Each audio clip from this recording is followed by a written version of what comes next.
उत्तराखंड के जोशीमठ में जहां मकानों में दरारें आने लगी हैं, वैसे ही हालात अब हिमाचल प्रदेश के सुलह विधानसभा के गांव परमार नगर में भी देखने को मिल रहे हैं। यहां 1 दर्जन के करीब मकान जमींदोज तो हो ही चुके हैं, लेकिन उन मकानों से सटे अन्य मकानों में भी दरारें आनी शुरू हो चुकी हैं।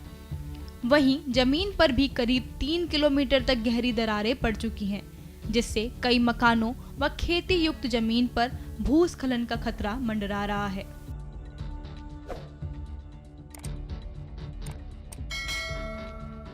जो परमार नगर है, इसमें 12 जो फैमिलीज़ हैं, इनके मकान जो है वो टोटली ध्वस्त हो गए हैं ड्यू टू लैंडस्लाइडिंग।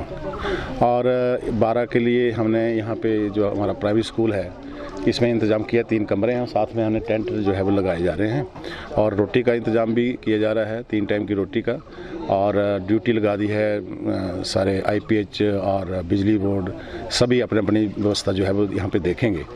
और जो इसका इंचार्ज जो बनाया गया है राहत शिविर का, वो तहसीलदार को बनाया गया है। तो हम थोड़ा साइंटिस्ट को बुला के देखेंगे कि जगह लेने के काबिल है कि नहीं, क्योंकि बोल रहे हैं कि इसमें बहुत बड़ा क्रैक आ गया है काफ़ी 2-3 किलोमीटर तक। तो फिर दूसरी जगह शिफ्ट करने की कोशिश करें, जहाँ कहीं लैंड ढूंढेंगे जो इनको भी फिजिबल हो और जहाँ पे सरकारी ज़मीन हो, तो वहाँ पे इनको अलॉट करने की कोशिश करेंगे।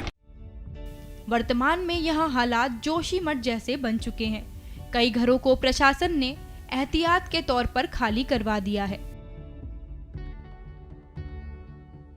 परमार नगर में भूस्खलन के कारण बेघर हुए ग्रामीणों के लिए खाने पीने व रहने की व्यवस्था प्रशासन ने राहत शिविर में प्रदान कर दी है, जहां टेंट लगा दिए गए हैं और खाने पीने के लिए राशन मुहैया करवा दिया गया है। सुलह चुनाव क्षेत्र में बहुत बड़ी त्रासदी आई है, जिसके चलते परमार नगर, बिछवाई, थुरल और गगड़खोड़ी में भी बादल फटने की सूचना है, जिसको मैंने खुद जाकर देखा है। सबसे बड़ी त्रासदी जो है वो परमार नगर में आई है। यहाँ पर 12 से 14 लोग प्रभावित हुए हैं, इतनी ही गौशालाएं प्रभावित हुई हैं। यही नहीं, लगभग 3 किलोमीटर तक धरती में बहुत बड़ी दरारें आई हैं और इसके अलावा 10-12 और घर जो हैं वो फटे हैं। जहाँ तक सरकार का सवाल है, सरकार की तरफ से वैकल्पिक तौर पर रहने की व्यवस्था की गई है, जिसमें टेंट उपलब्ध कराए गए हैं, राशन उपलब्ध कराया जा रहा है। प्रशासन, SDM धीरा, तहसीलदार, पटवारी लगातार राहत कार्यों में लगे हुए हैं। स्थानीय निवासियों का कहना है कि पिछले दिन सुबह जब घरों के नीचे जमीन धंसने लगी, जिससे दीवारों में दरारें आनी शुरू हो गईं, तो खतरे को भांपते ही सब लोग मकान से बाहर भागने लगे।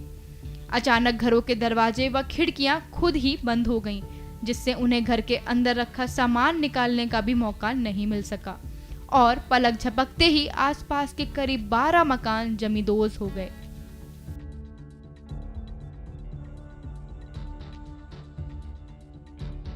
गांव में बहुत ज़्यादा लैंडस्लाइड हुआ। मेरा मकान जो है उसमें पहले तो डंगा ढह गया, उसके बाद जो उसमें दरारें पड़ना शुरू हो गई। मतलब मकान के साथ इतना मतलब कि 8-10 फुट जो ज़मीन धंस गई और बहुत ज़्यादा बड़ा खड्डा बन गया।